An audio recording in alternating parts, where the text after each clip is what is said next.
Where's the meat? Where's the flesh for that? Yeah. And that's really what I found missing. And what I still see is missing in contemporary science is there's a human-shaped hole in our theories. Our theories are great,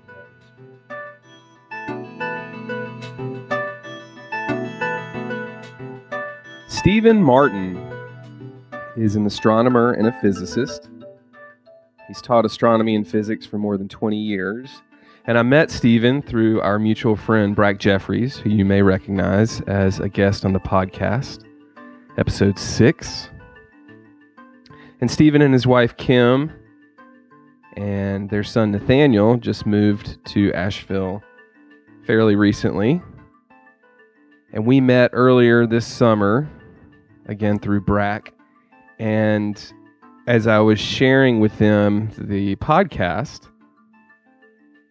it was right as the podcast was about to launch. And what was cool in my conversation with Stephan was that he's done something very similar in that a few years ago, he put together a list of people that he felt like he needed to interview. He needed to talk to these people and to pick their brains, so to speak, and to ask them questions in which they might help point him in a direction towards an answer. And the book is called Cosmic Conversations, Dialogues on the Nature of the Universe and the Search for Reality. And in the book, he interviews like over 15 luminaries in the fields of astronomy and quantum physics and culture and spirituality, and where these fields overlap. And he basically he talks to these great thinkers, great luminaries, folks who you may recognize like Brian Swim and Dean Radin, Gabriel Horn and Lama Palden-Drolma, the astronaut Edgar Mitchell. That was quite a revelation to me to hear that he got a chance to speak with Edgar Mitchell, who's one of my heroes. And Christopher Bosch and Peter Russell and Rick Tarnas, just these great thinkers, great luminaries. And Stephan took the time to interview them and to compile these interviews in this digestible format in the book. It's a great book, fascinating read, because he really boils it down to the essence of the conversations, and it's real easy to get into it and to start to have a point of meditation about infinity. Good luck with that. But this is a good book for thinkers and seekers and explorers, and I've really enjoyed reading it. I'm not done yet, but have enjoyed the chapters that I've read thus far and looking forward to the rest of it. And I really enjoyed my conversation with Stephan, where I got to pick his brain about the universe, life, consciousness, how he got involved in this line of questioning and this line of work, and where it's led him to this point. And he's a real nice guy, a great speaker, very articulate, a great thinker. He spent a lot of time pondering these great questions, and I enjoyed talking to him, and I hope you enjoy our conversation. Stephan Martin.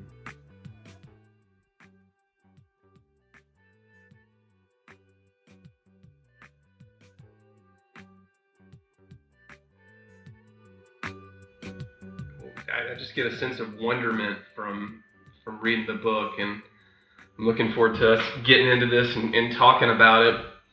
But I usually start by with your biography, with your life. Where are you from? Where did you grow up? So I grew up in Miami, Florida, underneath the southern starry skies down there. Pretty much a normal suburban life.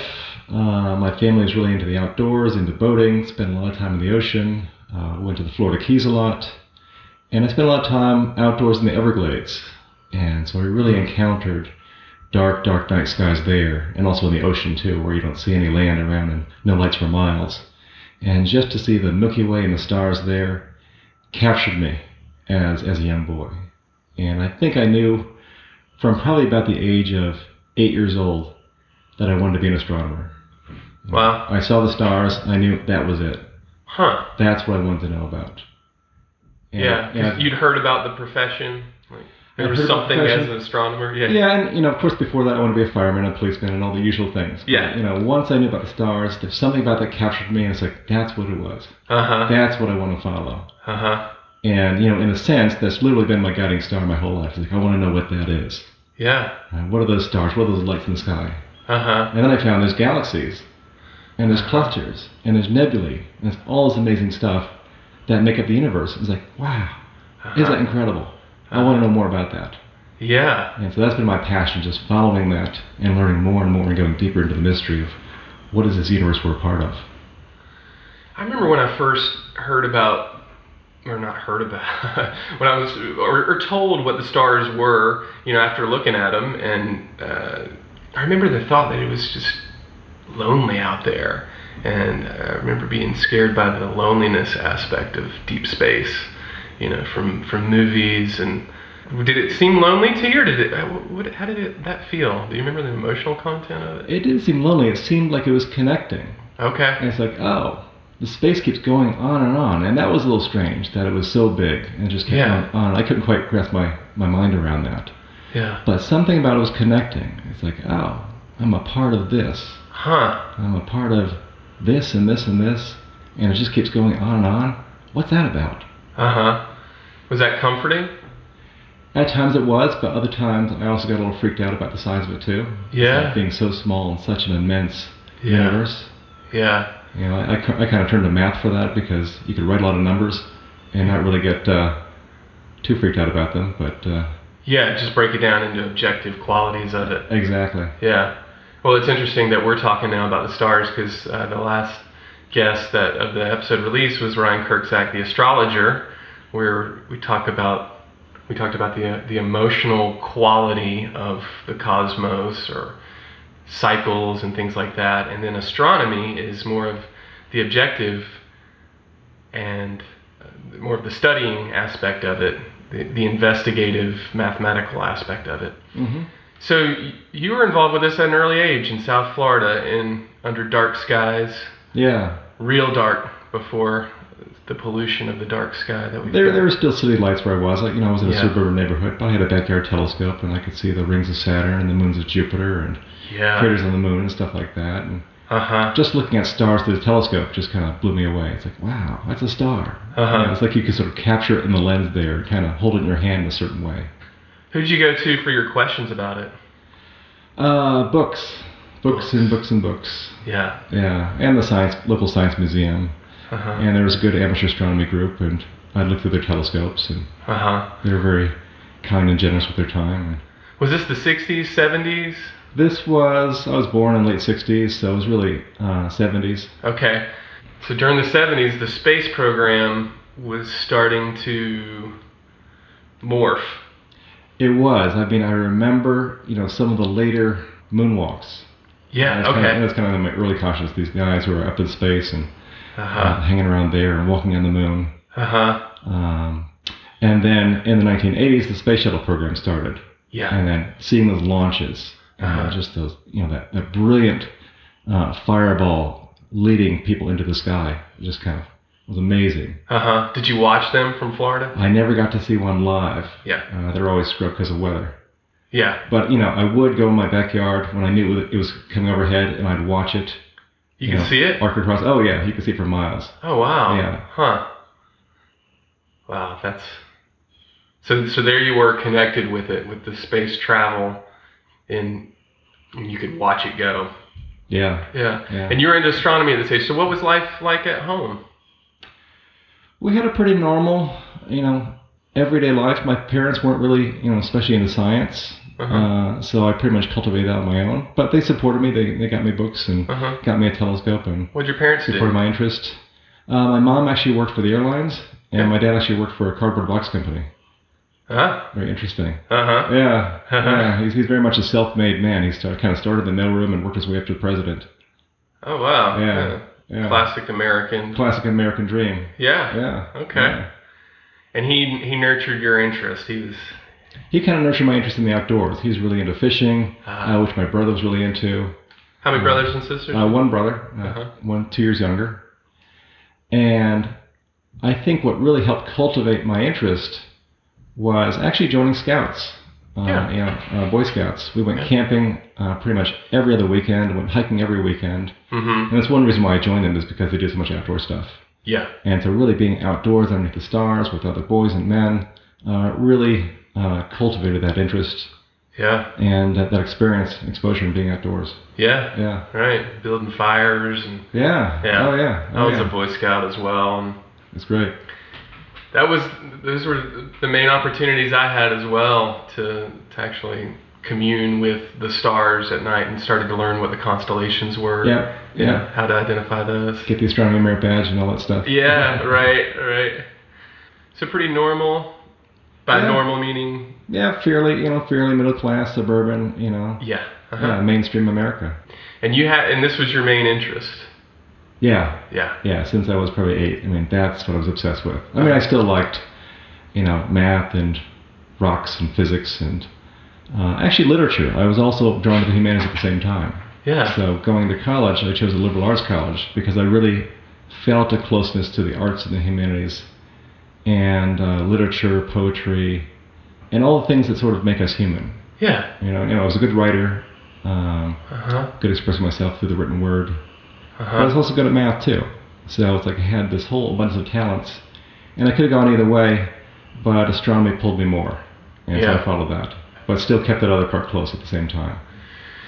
It seems to be fairly common amongst astronomers, right? The sense of an artistic side still being a part of the whole process. I hear that a lot in the readings, and maybe it's because the readings I'm doing, which are ones more based on wonder. It could be. Although, astronomy it's a subset of physics, so it's a very technical program. And so there isn't a whole lot of wiggle room for doing that kind of humanities stuff. And at the time when I went to school, the humanities really weren't respected quite as much as the science, right? You've got the sciences, those are the king, because you've got this really amazing method of discovering knowledge, the scientific method. Humanities is a little more wishy-washy. Yeah. Not quite as rigorous scientific, not quite as objective. Well, it's kind of like it was the golden age of science. We had just gone to the moon a number of times, and making all these scientific breakthroughs, and certainly science was where you could go to get respect, and you could get a good job with a scientific college education. Yeah. So was that your major, astronomy in school? Physics, astronomy. Yeah. Physics and astronomy. Yeah. Although I played around with the idea of doing a philosophy minor. I was always drawn to philosophy, always drawn to comparative religion, other ideas, other cultures. Mm-hmm. But I had to take too much math. I couldn't fit in the philosophy courses. Even though I really wanted to, and I sort of had that bent in terms of my studies in astronomy. I was like, I'm interested really, what does it mean? Yeah. What's the philosophy of this? And when I went to undergrad college, which was at Colgate up in New York State, I was drawn to archaeoastronomy. Right. What kinds of astronomies do other cultures do? Yeah. And there's a very well-known professor there who studied that and took his students to, Belize in South America and studied these ancient sites which are astronomically aligned. Yeah. I never got to go with him, but I read his books and really wondered about that. So how did other cultures encounter the cosmos, and how they relate their lives and their cultures to the patterns of the night sky? Right? How do we align basically human ways of living and being with the cosmos and with the world that surrounds us? So those were questions that were kind of swimming around in me for an early age. And these are questions which you investigate in this book. We'll go ahead and introduce this now. This is the book that you wrote published in 2010, called Cosmic Conversations. Yeah. Dialogues on the Nature of the Universe and the Search for Reality, in which you interview some of the leading thinkers in the field of science and spirituality, and cultural thinkers who assimilate these diverse views. And you were having these questions from an early age, it sounds like. Yeah, and just reflecting on it now, it seems like this book really brought together these 3 different threads, which have kind of been swimming around in my life, pretty much my whole life, right? Of science, spirituality, and culture, and how do those 3 streams mix? Yeah. And how the book came about is actually really interesting, because about 10 years before the book was published, I had a dream, right? And I woke up sat bolt upright in bed at 2 a.m. like I was hit by lightning. And I realized, and I felt this in my whole body, I was wide awake, that I studied the universe my whole life, and I still had no idea what it was. Like there's something just so totally humbling about that. Because here I was an astronomer, I had this whole professional background and training, and I still had no idea what it is. Yeah. It's like, is it matter? Is it energy? Is it consciousness? Is it spirit? What is it? And I realized I had no idea. I did not know. But at that moment, I resolved, if I don't know, maybe someone else does. And I'm going to go out and talk to these people I've been reading and wondering about, and I'm going to interview them and see what they think about it. And we'll see where it goes. And so, at 2 a.m. I sat on my desk and I made this list of kind of my dream team who I'd want to interview. And that became the basis for the book. Now, as it goes, I woke up in the morning, back into daylight consciousness and promptly forgot about the book for, another 5 or 6 years. But then it started nudging at me, and finally I couldn't resist, that kind of pull. It's like, oh, I've got to write this book. Yeah. Right, and so I pretty much diverted from my PhD program to actually finish the book instead. Okay, so you weren't even done yet. No, but somehow this kept pulling at me stronger. It's like I gotta follow. There's something here that's important for me, something that's really calling me that needs to be finished. So the book really wanted to be written. Whether or not I got the degree, the questions were more important, right? And there's two things with that. So kind of the ballpark for my topic was personal embodiment of the cosmos. How do we personally embody the cosmos in an individual, unique, personal way? And the other part of that is one of my professors, my cosmology professors that I was studying with, my dissertation advisor, his name is Brian Swim. He's, a fantastic guy. I interviewed him in the book. Right. But he has this idea of allurement, right? There's this cosmic power, right, called allurement, which draws the cosmos together towards greatest fulfillment. And I recognized in myself with this book, there's some kind of allurement, that there's something cosmic in it that I have to follow that.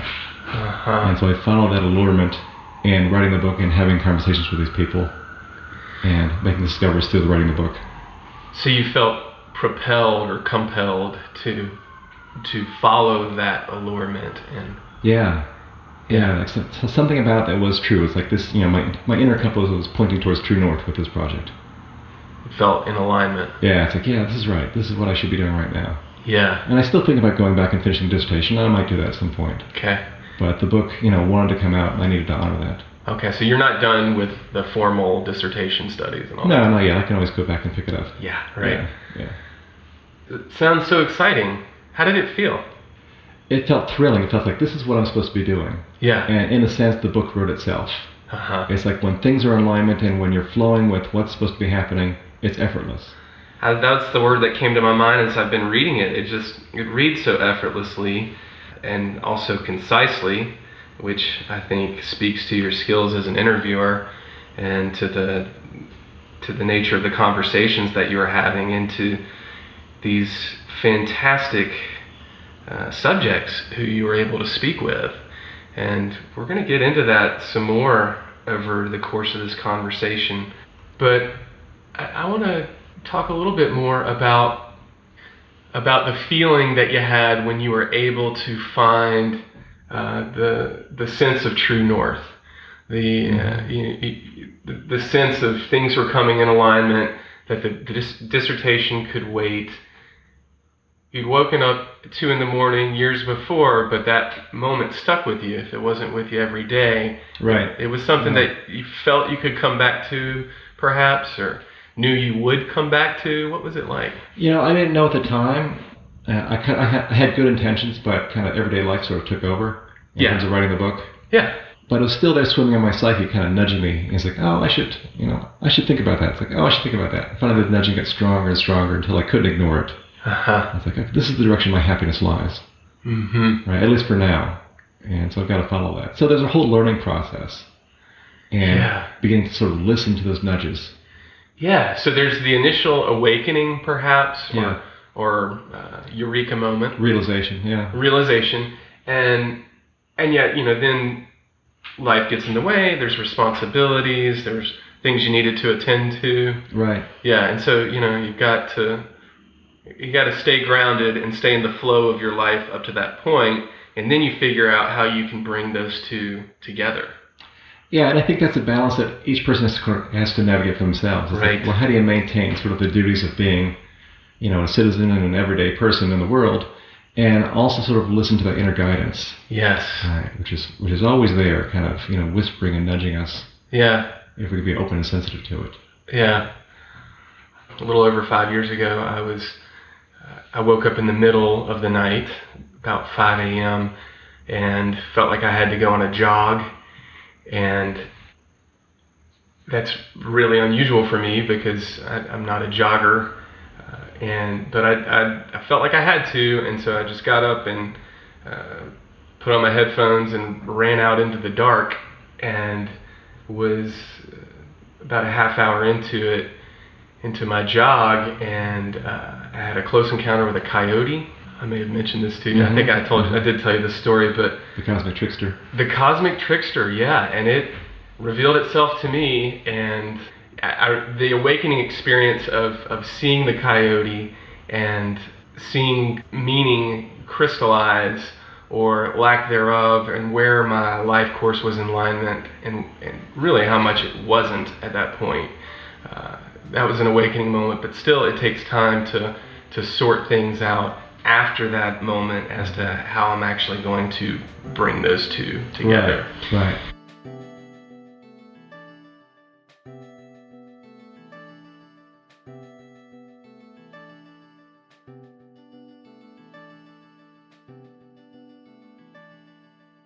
You were able to follow this dream and begin to interview your dream list of subjects. Yeah. So you made a list of people you wanted to talk to. I made a list of the core people, and then as I started interviewing them, they said, "Well, have you heard of this person? You got to talk to them." Mm-hmm. I said, "Oh, you got to talk to them." And so the list grew Yeah. until there were pretty much 18 solid people in interviews that make up the book now. Yeah. I got 6 from science, 6 from spirituality, 6 from culture, and so the book pretty much fell into its own pattern of organization about how it wanted to be organized. Yeah. So it's almost like there was this intelligence that was kind of guiding how the book wanted to come out, which is really very interesting. I didn't really realize at the time. I was just like, oh, this goes here, and I didn't know how I knew that. Yeah. But just how, it's kind of listening to the book itself, and it was telling me in some way about how it wanted to be written, how it wanted to be organized. Which sounds kind of strange, especially coming from a scientist. But there was this knowing. It's like, oh, this goes here, this goes there. Well, right. I think the knowing, the feeling is not something that's captured well in science. And No. your first interview subject, Brian Swim, who you mentioned was your mentor, Yeah. He talks about the limitations of language in describing the cosmos and our situation, and it is hard to put it into words. Right. Yeah. And I love how he puts it, because I think he says in the book, when we're speaking English, we're essentially speaking Newtonian cosmology. Yeah. Right? That the world is made up of nouns and verbs. Right? Just like it's made of particles and forces. Right. And this is the old, 17th century billiard ball view of the universe. Right. Where there's particles interacting, through blind chance. Yeah. And it's all kind of random in that sense, but, accurately described by classical physics. Yeah. And classical physics has been unseated, or we know there's more beyond that since Einstein, right? Exactly, relativity and quantum physics. Yeah. And so these are realities that science has proven for us, which is very exciting, and yet our language was based on that old model. Right. And I like one of Michael Dowd's quotes was, all words are symbols that point to something beyond what they can ever nail down. Exactly. So don't confuse the map for the territory, or the word for the the experience. Yeah. And just to parallel that experience in the world of mental health, it is just as hard to put words to feelings and to situations that we're in, and to help us out of confusion. Mm-hmm. Words often fail us with that. And so I've found in my work that if we're able to get in touch with the feelings and have avenues to express them, even with the limitations of language, but to work with them and continue the momentum of them, then we can work through them, and we don't get stuck with with these Absolutely. feelings, which we can't really articulate. Yeah. And this is where the humanities comes in. This is where, art and music and poetry, literature come in, because they express things that go beyond language. They express human experience that can't be captured in language. Yeah. Right? This is why the Zen masters fell back on calligraphy. Yeah. Right? It's like this. Yeah. Right? It's not the word, it's this. Right? It's the finger pointing at the moon. When we get to those points where language ends and the feeling is so much beyond that, it can be frightening, it can be frustrating when we're trying to encompass this whole experience into this limited language that we have, this language of classical physics, of objects and forces. Yeah. And we're talking about powerful energetic energetic experiences and concepts like light and love and connectedness. What do we do with that? Well, I think we have to recognize that these larger forces have their own intelligence and wisdom of their own. We have to let them lead us. Right? So don't try and capture them in language right away. Let the experience happen and let that determine what happens next. Yeah. And then maybe try and capture it with a word or two, or some kind of visual representation or something like that. But let the experience lead us out, because that's the universe, right? The universe is beyond our words. Right. The universe is the sort of unspoken experience, if you could call it experience, beyond concepts.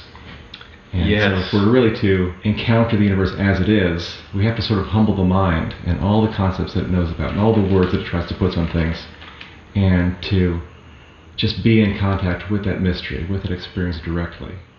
I love your conversation with Fred Alan Wolf, in which he talks about how a physicist's job is to restrict nature.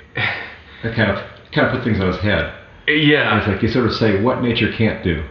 Yeah. Yeah. And yet we look to physicists as the ones to explain nature.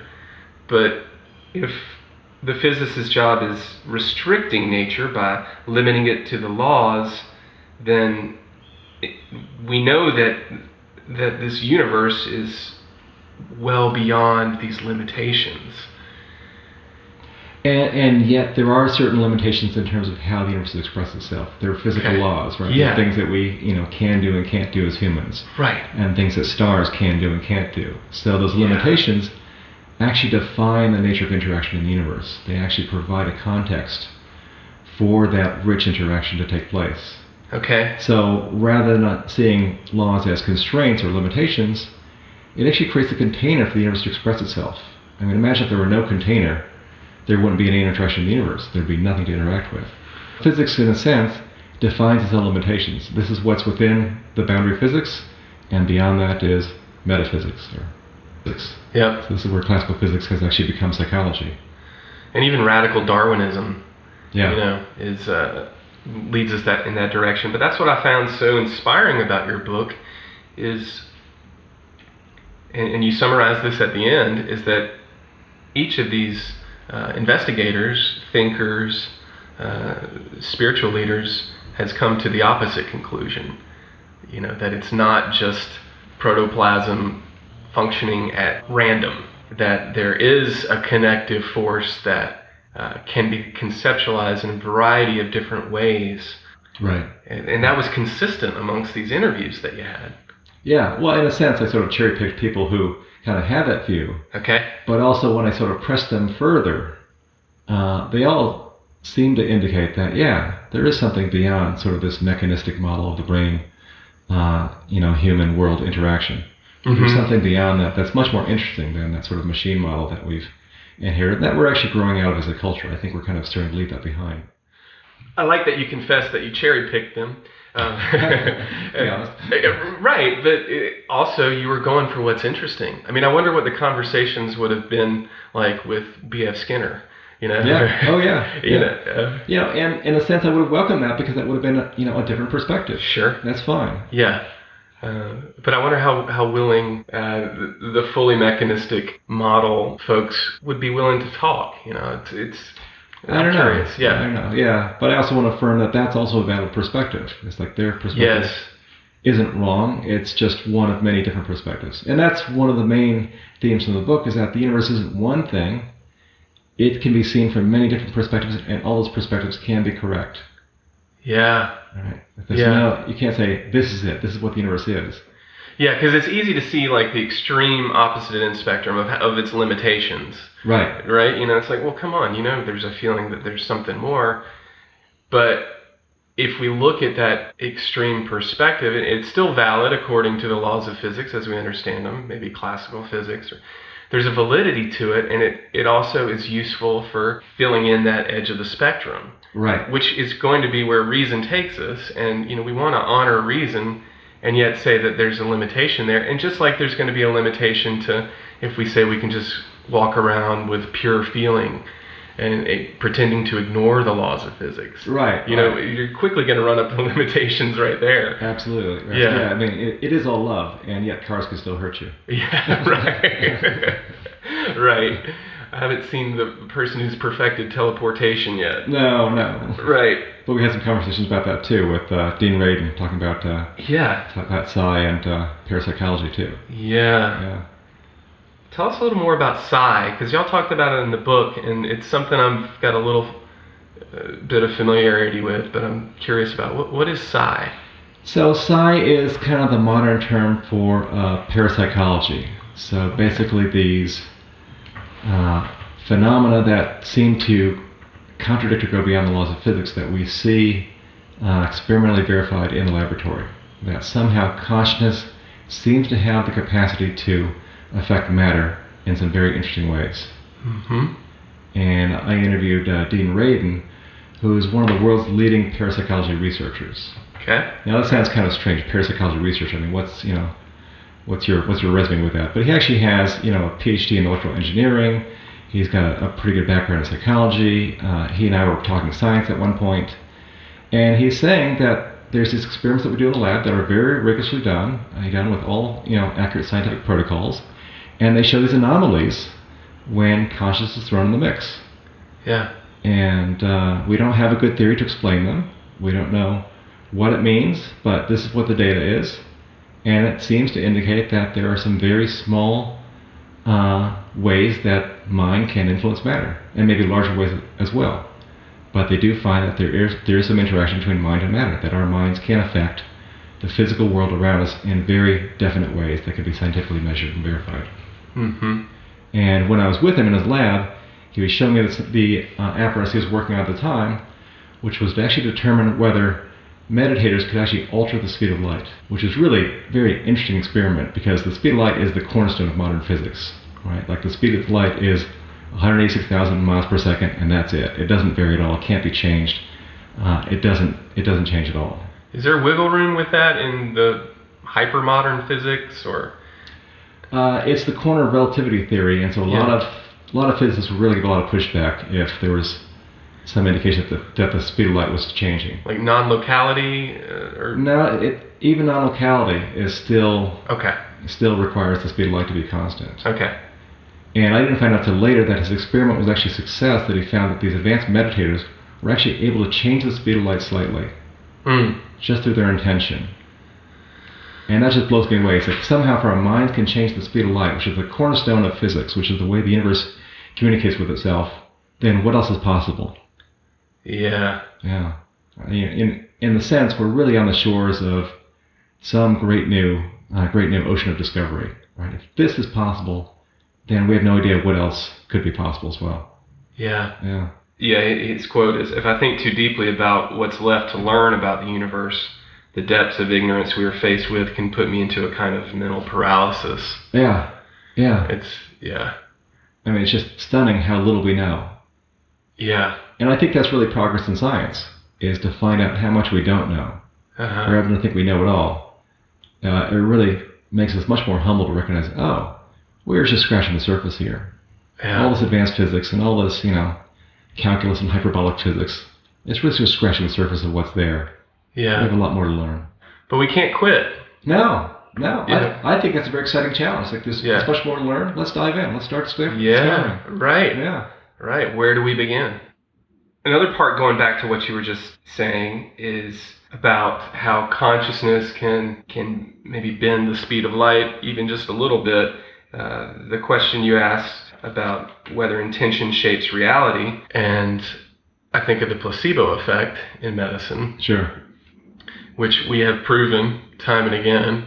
Perhaps placebo effect is another way of thinking of the concept of psi in medicine.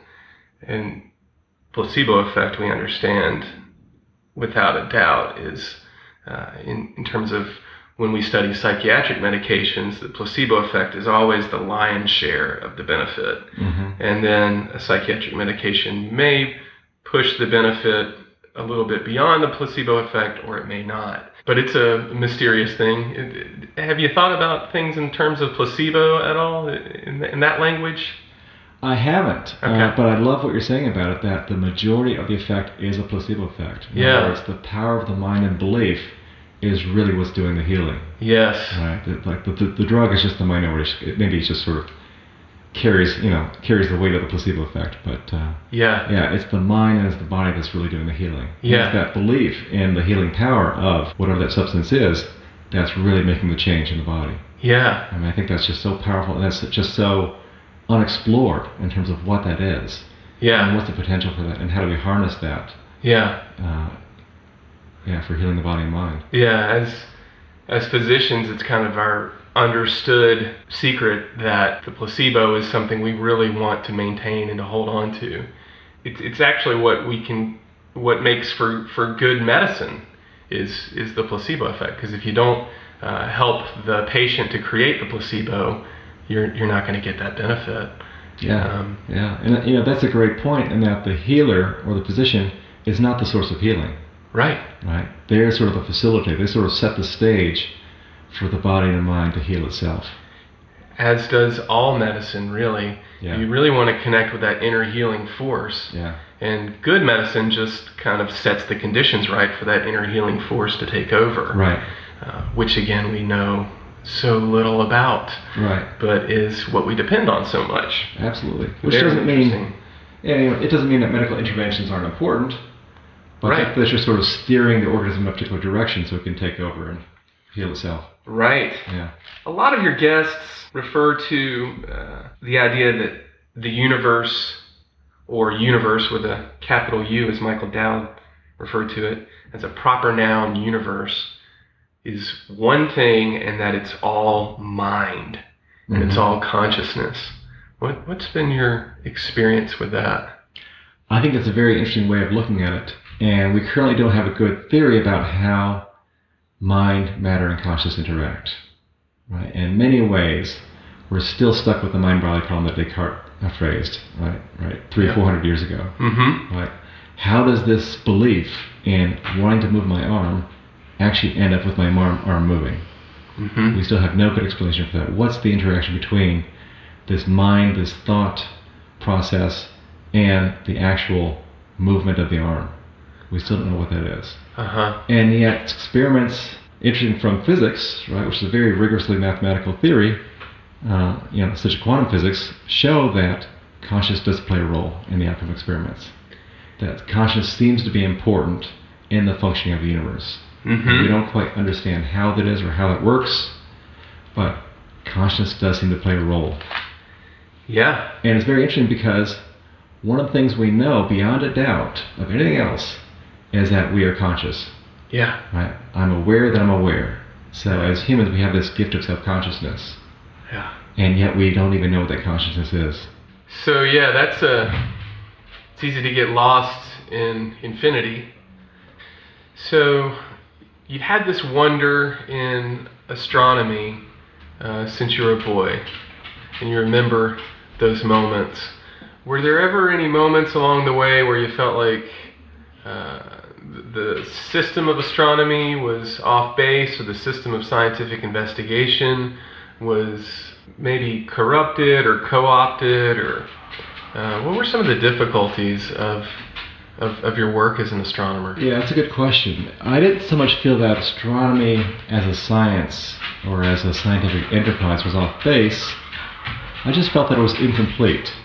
In other words, it wasn't really answering some of the deeper questions that I had. Uh-huh. Which is why I always had this sort of interest in this background in philosophy. So I'd be reading a book on quantum physics. I'd also be reading a book on Zen at the same time, kind of balancing the two out. But it really came to a head in grad school, which is very rigorous. If anyone's ever been to grad school in physics, it's quite an experience. And there isn't any room for anything besides math and physics. It's like that's the world. And I remember working my way through this very difficult textbook in quantum physics and going through all the equations and getting to the finally end of the book. And then the last page of the book says, and there's some very interesting implications of these theories. It's like, well, that's what I want to know about. It's like, you leave me hanging at the end, and that's where the class ended. It's like, oh, we finally get to the questions I want to talk about. We've done all the math. Now I want to talk about the implications of it, and that's where it left me hanging. And so I felt that a lot in the scientific theories that I was studying, a lot of the mathematical frameworks, that somehow it sort of left me hanging. It's like, okay, it's great, but this is just sort of the scaffolding. Where's the meat? Where's the flesh for that? Yeah. And that's really what I found missing. And what I still see is missing in contemporary science is there's a human-shaped hole in our theories. Right? Our theories are great in that they describe how the universe works and how things interact, but it doesn't really tell us where do we fit in. Yeah. Right? So there's a human-shaped hole in our theories that I felt very strongly. I was very sensitive that way. And yet I didn't quite know how to sort of bridge that. Yeah. So I did my own reading on comparative religion and philosophy and comparative cultures. Never really had a strong spiritual practice, yet I could tell that early on from a young age, I had a sense of something spiritual or mystical about the universe. In other words, I could feel there was something there kind of beyond everyday reality. I didn't quite have words for it. I wasn't quite old enough for that, but I could feel there was something there. And I did think it was strange that no one around me was ever talking about that. I was raised Catholic, and so we did, explore that in a certain way, in church, and there's that sense, which I really appreciate, about the Catholic tradition, about everything being holy and everything sort of being, imbued with the essence of God. Mm-hmm. And yet I never found any resonance in the outer world that really connected what I was feeling inside, that there's something more here, something special that people just weren't talking about. Mm-hmm. And so I kept that very private for many, many years.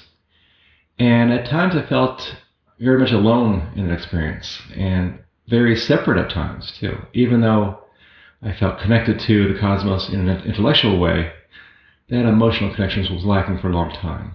Mm-hmm. And after grad school, I became depressed in a certain way, very dissatisfied with astronomy and physics, still in love with the wonder and the concepts, but just in terms of how it was carried out, it didn't quite fulfill me. And so I cast around for a while, wondering what was next.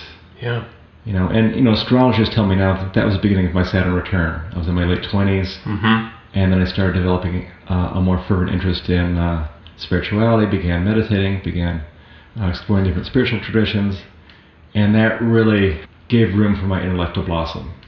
And that felt like that was sort of the connection that I was missing. I was missing the connection with myself, with what was essential and true. And I found that was the connection to the cosmos as well. Going inwards connected me to the cosmos in a different way than going outwards, as I did through astronomy.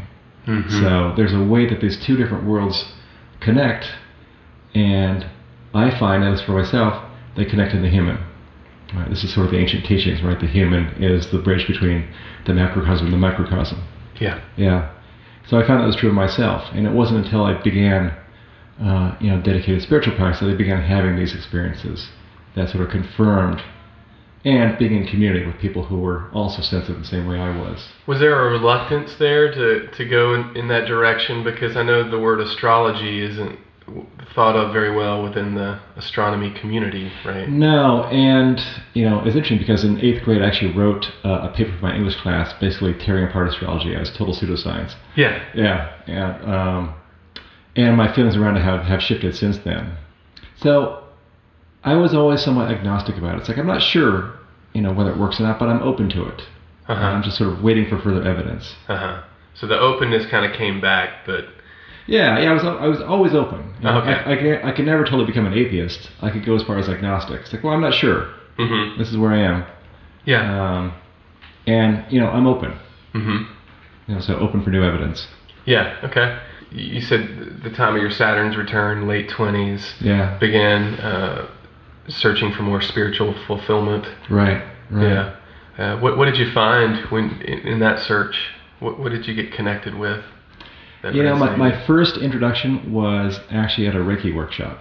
Yeah. So I really got connected to energy, right? That there's this thing called energy. In the body. In the body, that seems to be in the environment too. And, I learned to see it. I learned to feel it. I learned to interact with people through it. And it's like, wow, that's totally new. I never learned that. We learned all about energy in physics class, but we didn't learn about this kind of energy. Yeah, right. Yeah. So I thought that was really interesting. It's like, okay, here's this whole subtle realm, this whole subtle kind of energy that seems to be present in humans. And yet I don't have any place for it in my theories.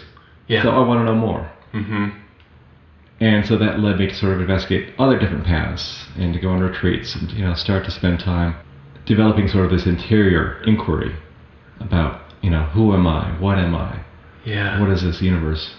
And the interior inquiry does not seem to be as enjoyable or a fruitful a path if we just use reason. Yeah. We can't just really frame those questions and expect answers to come out from the inside. It usually comes from listening through meditation or something aligned with that, body work and body feelings. Right. A more intuitive form of knowing. Yeah, right. Yeah. And an important turning point for me was discovering kind of a mind-body approach called focusing. Okay. Which is very well known in the therapy field. It also has some spiritual applications as well. But it's a way of really paying attention to the body's sense of things. It's like our bodies have a lot of intelligence. They have a certain kind of knowing that goes beyond the rational mind. Uh-huh. One example is when we have gut feelings about things. Yeah. It's like we have this sort of feeling inside, and that's information. That's the body speaking in a particular way beyond words. Yeah. And so what I found, and this is taught in the focusing approach, that if we can spend time with that, right, in a very open and curious way, that can develop and reveal more information about what's happening, both with myself and in my life. Yeah. And I eventually went on to become a focusing teacher, and so I work with clients with this approach to self-inquiry. It's like, well, what's true right now? Okay. How does that show up in the body? So the body for me has really been sort of the vehicle into the inner realm in a very grounded way. It's fascinating to hear this coming from you, an astronomer with such a keen, rational mind. And it's also fascinating because I've heard this is a common theme amongst my guests, and sure, I may need to confess a bias that I'm interviewing people who are open-minded, but that open-mindedness has led to me hearing from a number of folks that when you feel it in your own body, or when you feel it through the quieting of the mind from meditation and the meditative arts, that intuitive sense comes alive, and it's something that you can actually work with using your rational mind and using skills from the rational side as well. Yeah. But it really inverts the way that we generally live our daily lives, which is where the mind is the dominant and the heart follows that. In inner inquiry, I find that the heart leads the way and the mind is there as the guide. So we don't get rid of the mind, but the heart leads the way. The mind is humbled in the service of the heart. And that's what really takes us home. Well put. And just to follow up on that, one thing I love about that is it means we don't have to throw away our minds or our hearts, but they can join together. So this is really bringing together science and spirituality. Yeah. Science is dominated by the mind. Spirituality, we could say, is dominated by more of a heartful approach. And a true synthesis involves both. We gotta have both. We have to have both synthesized. Yeah. And I think the body is also equally important as well. So mind, body, and heart blended together. Yeah.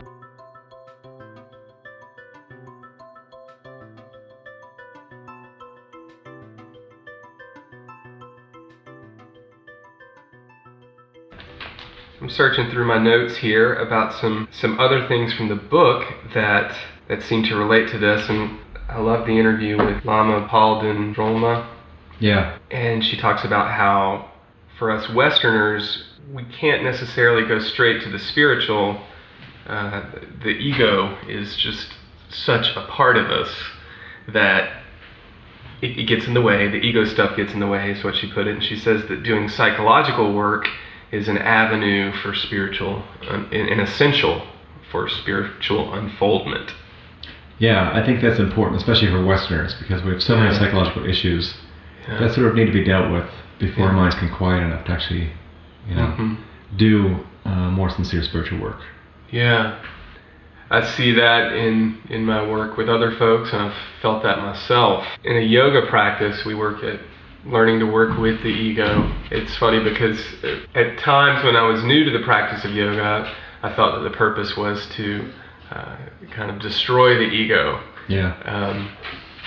But I'm learning from my teachers that that's not going to happen, or it would be a very bad thing if it did as well. Yeah. And that the purpose is to learn how to recognize the ego and to honor it for its value and to work with it. Yeah. Which goes along with what I learned in psychological training in psychiatry and mental health, which was that we want to cultivate ego strength. Right. That's how it was put in my psychiatric residency, cultivating ego strength. Unfortunately, it seems like we've got egos on steroids a lot of the time. Yeah, ego dominance. Yeah, right. Yeah. Well, it's so great to hear this from you as an astronomer, because you're not just an astronomer. It sounds like you've really done some work at becoming a fully well-rounded human being, and it's inspiring to know that those avenues are there for all of us, even those in scientific fields of work. The first thing I heard about you, as I met you just a few weeks ago, was that you had an opportunity to speak with Edgar Mitchell. Yeah.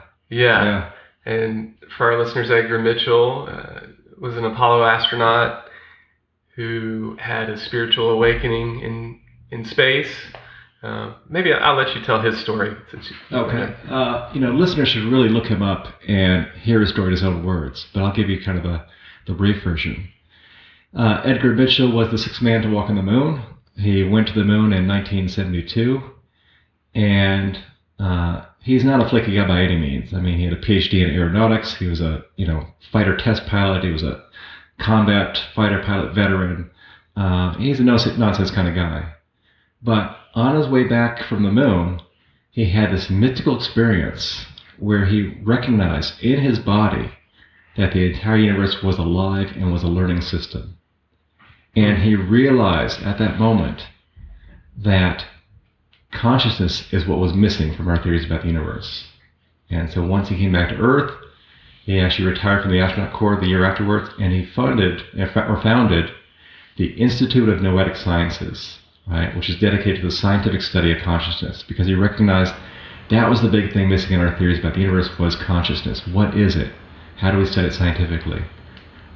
What are its applications? And noetic, for your listeners, is the Greek word for mind, right? So the noetic study is the study of consciousness.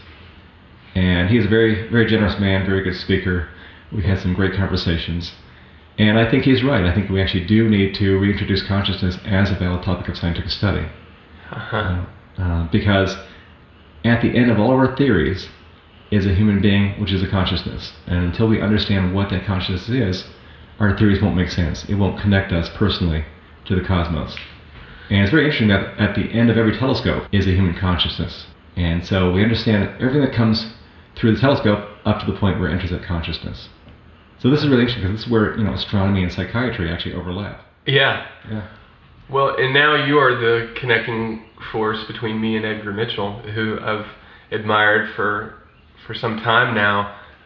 And I'll just ask, as a fan of his work and an appreciator of his work, what were some of your impressions in meeting him as the individual?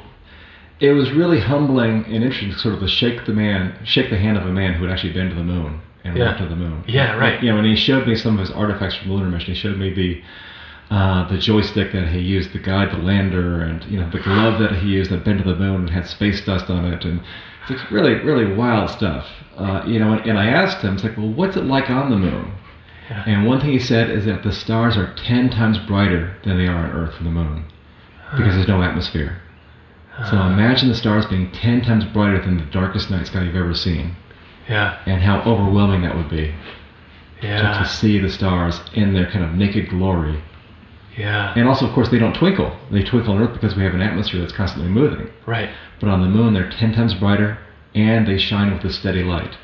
It just blows my mind just thinking about that. It's like I dream about, having that experience, going to the moon and experiencing that. Yeah, me too. And then I watched that Apollo documentary that features him and all the other living Apollo astronauts from a few years ago. And the consensus that they came up with was that the moon is a desolate place. They missed Earth tremendously when they were there. Yeah. That Earth is the Garden of Eden. Right. Compared to the moon, which is inhospitable to human life as it is right now. And it's really reminded them of just how precious Earth is. Yeah. And from what I've heard of astronauts' accounts, every single astronaut who's been to space has been deeply affected by the experience. Yeah. So much so that psychologists actually refer to this as the overview effect. Yeah, what's that? They get this big picture perspective on the Earth and the cosmos. Yeah. Because when you look at the Earth from space, there's no political boundaries. Yeah. There's no cultural boundaries. It's just one single planet, one pearl sitting there in the blackness of space. Yeah. And it basically blows their mind. I mean, another astronaut, Rusty Schweiger, came back, changed from his trip into space, and decided we've got to do everything we can to defend ourselves against asteroids, near-Earth objects. And he recognized that, we don't really have a plan in place for these impacts, which could basically wipe out civilization. Yeah. And this is one natural disaster we can actually prevent. We can't do anything about tsunamis, can't do anything about earthquakes, but impacts from space, we have a chance of doing something about it. And so his life's mission is to actually start a program to actually find a way to defend ourselves against that. So he was profoundly changed in an ecological way. Yeah. About needing to take care of this precious Earth. And astronomy really supports this ecological message, because as of last week, we know something like 1,800 stars that have planets, and not a single one of them is an Earth. In other words, we haven't found life anywhere else. Right. In our galaxy. Right. And it's true we haven't seen much of the galaxy yet, but Earth seems to be very unique and very precious. And so there's a deep ecological message here that we really need to take care of this planet, because we're not going to the moon anytime soon. We're not going to live on Mars anytime soon. And we won't really want to. This is what we got. This is what we got, and this is what we love. Right. Yeah. Right. Why do we want to be separated from what we love? I liked how Michael Dowd put it when he was referring to Earth. He refers to Earth with a capital E. Yeah. So it's not just the Earth, like a commodity, but it's like this special, mystical being with its own powers, like we think of Venus and Jupiter and the other planets that we give capital letters to. Absolutely. Yeah. Absolutely. Yeah. It's not just the Earth; it's Earth. Yeah. It's our mother. Yes. Yeah. Brings that into perspective. Same thing with the universe, right? Not the universe; it's universe. That which was given birth to us. Another concept that we can touch on is the concept of the 0-point field. Yeah. And 0-point energy, and perhaps the Vedics referred to it as Akasha.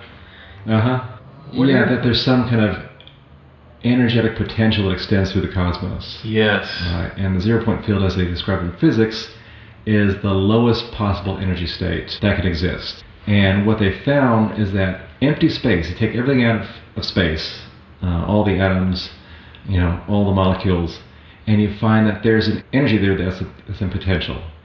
And that energy can come forth under certain conditions and actually create real effects. So in other words, they've seen particles come into existence from what they call the void or the 0-point field. So in other words, something can come out of nothing.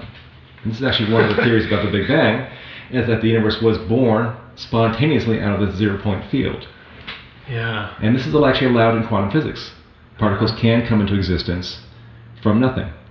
That's possible. And they're actually trying to find ways to actually harness it, to actually create energy. So do we think that that's when particles are moving from a parallel universe into this one, perhaps? Well, we don't have good theories about that. Okay. But we just know that, according to quantum physics, particles are allowed to come into existence, exist for a brief amount of time, and then they go back into the void. So they come from the void, they exist, they go back into the void. So in other words, the void can be anything. The void is this essential nothingness, which the mystics talk about, right? Yeah. That everything is born out of the void. Scientifically, we would say it's the 0-point field. It's this potential field, this field of tremendous energetic potential, from which things can come out of under certain conditions. And it's interesting that one of the competing theories for the Big Bang Theory years ago was something called the theory of continuous creation, which says that the universe is created constantly in every moment. The universe is eternal. It's funny you mentioned that, because that's exactly what I was looking for in your book here. When you interviewed Hamid Ali and Karen Johnson, Yeah. they talk about the continuous creation experience, which still is a plausible theory, perhaps, that things are constantly being born out of this zero-point field or crossing from a parallel universe into this one. Like at every moment, Right. creation is constantly happening. Right. And we don't really have a good scientific physical theory to support that, but that's the experience of the mystics, that everything in the universe is being created.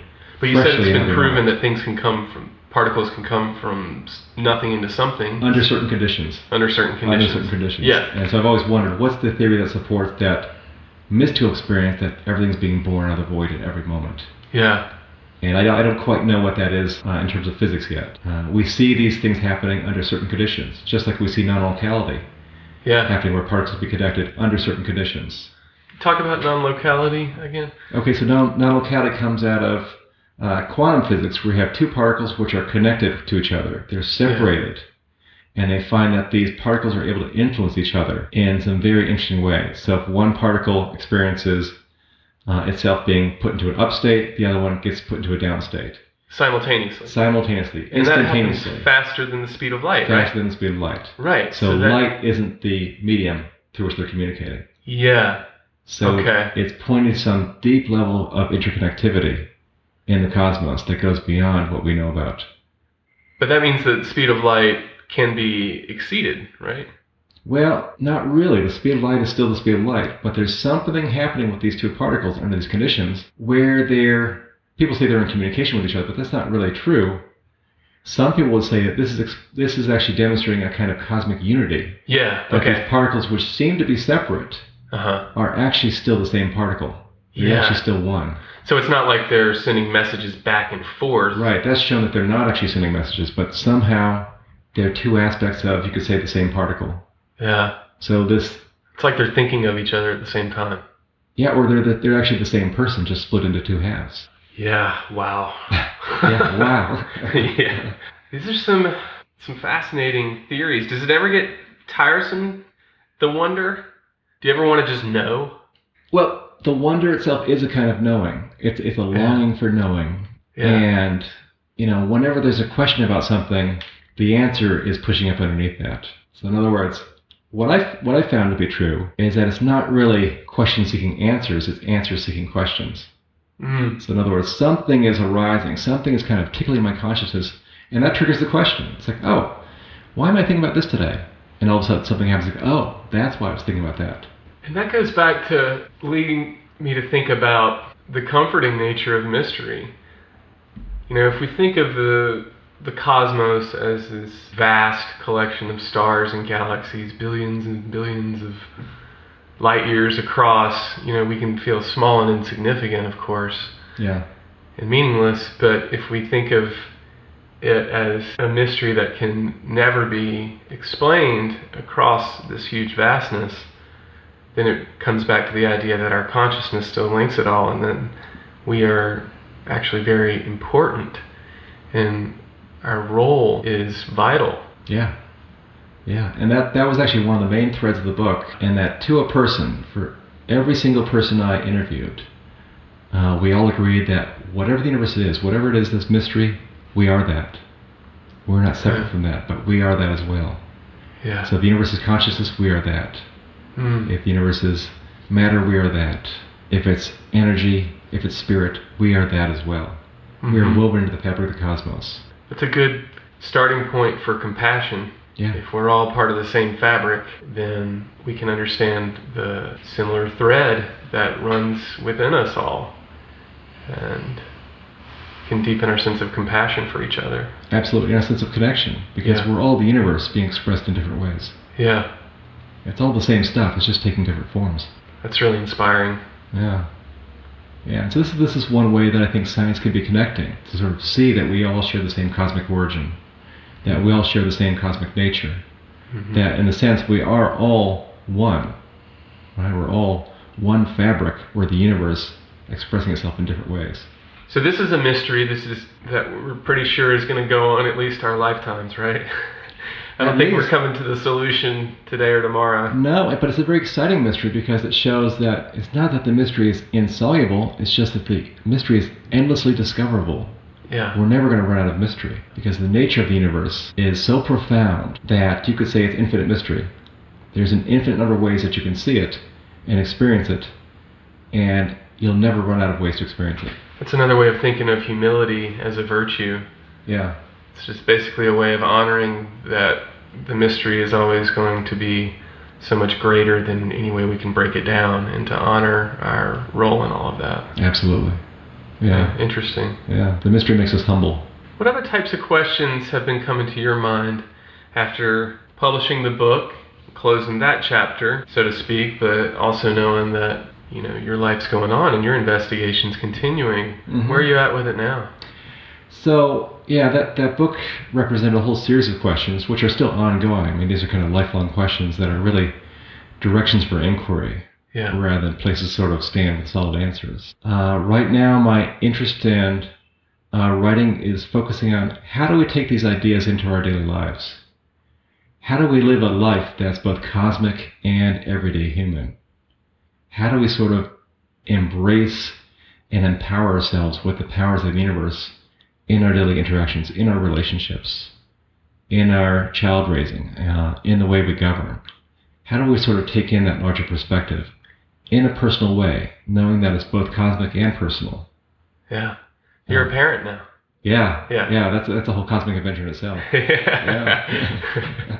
So you get to share that with your son, right? Yeah, and to recognize the preciousness of this little being who's so innocent and so curious. I mean, it just touches me every day when I see that. Yeah. It's like that radical innocence.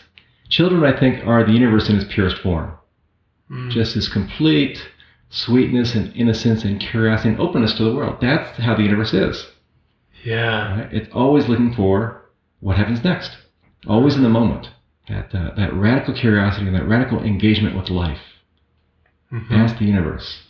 And that's what I aspire to be. So he's really a great teacher for me to kind of embody those qualities that he's already exhibiting naturally. Yeah. It's so fascinating to think of these connections. What other thoughts do you have? What did we miss that you wanted to touch on today? Well, one thing I think is important for people to recognize is the power of dialogue. Yeah. And the subtitle for my book is Dialogues on the Nature of the Universe and the Search for Reality. And I chose that phrase very intentionally in that I wanted these conversations to actually be dialogues, not debates where people are trying to prove a certain position, but dialogues where there's a conversational engagement in the service of the truth. Yeah. We want to have this sort of give and take and discover together, well, what's true here? And all my interviews had that sort of flavor. It's like we're both humble, we're both coming to the table with our own preconceptions, but we're going to lay them aside and just sort of discover what's true together through having a conversation like we're doing right here, right now. It's like, and what newness, what can we discover through this engagement, through this interaction, through this dialogue that will both reveal something new for both of us and also connect us in a greater way. And I also point out to people that you don't have to be an astronomer to have these dialogues. I find that all kinds of people have all kinds of questions about the universe that they've been wanting to ask their whole life. Yeah. So I've been supporting people in creating these kind of cosmic conversation groups where people get together and actually talk about these things with each other. Because we don't really have a place in our lives in an everyday way to sort of talk about these deeper questions about life, the universe, who we are, how we're connected to things. And I'd like to encourage people to sort of make that time in their life. Sit down with their family, have a conversation about what do you think about the universe? Right? What do you think about God? What do you think about consciousness? Yeah, I'm glad you brought that up because that reminds me of one of the reasons that I wanted to have you on the podcast as a guest is because of my sense of the healing nature of the work that you're doing. Again, there's existential angst and existential depression and existential psychosis for sure. Yeah. That's kind of written into the definition. But, we experience all of those breaks from our true reality, our true wholeness And the nature of healing is, as you were telling me before, is a return to wholeness. And so there's a real healing nature in having these dialogues and conversations. And it's allowing for differences, which is where we can learn from each other. Right. But allowing the conversation to honor those differences in a dialogue as opposed to a debate. Yeah. Yeah. And you also point to a really important thing, which is that healing doesn't happen in isolation. It happens in community. Right. And so the power of having these conversations, you recognize, like, oh, they feel the same way I do. I'm not alone. Yeah. We're in this together. Right. And there's something that's so profoundly healing in discovering that common connection, that common humanity, both in terms of healing ourselves psychologically, but also healing our worldview, which is based on separateness and aloneness, at least from our contemporary culture. Yep. And yet we find this profound sense of human interconnectivity. That's right. That car alarm is going off. And that's indicating separateness, but we're all feeling it, hearing it together. Exactly. So the world's having this conversation with us as we're having this conversation with each other. Right. It's all part of this cosmic conversation that we're part of. Yeah.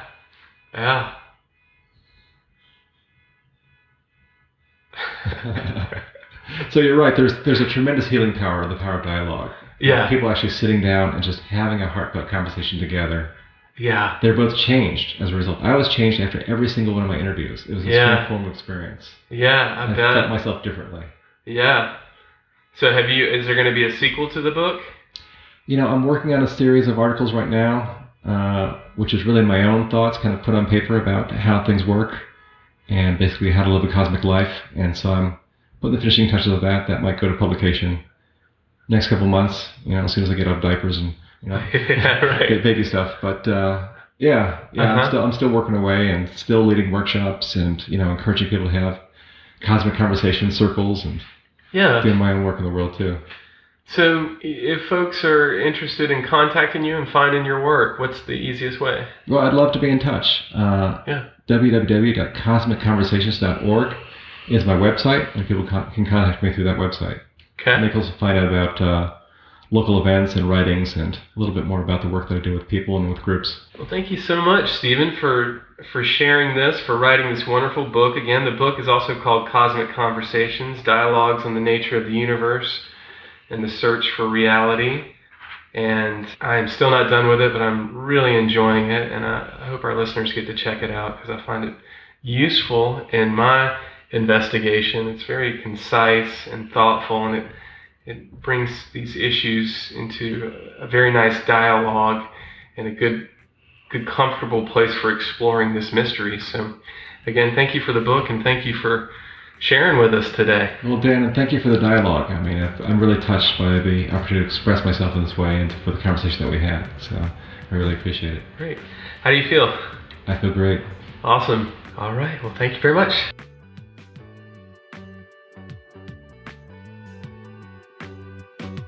All right, well, that's it. That was my conversation with Stephan Martin, the great physicist and astronomer and teacher and author.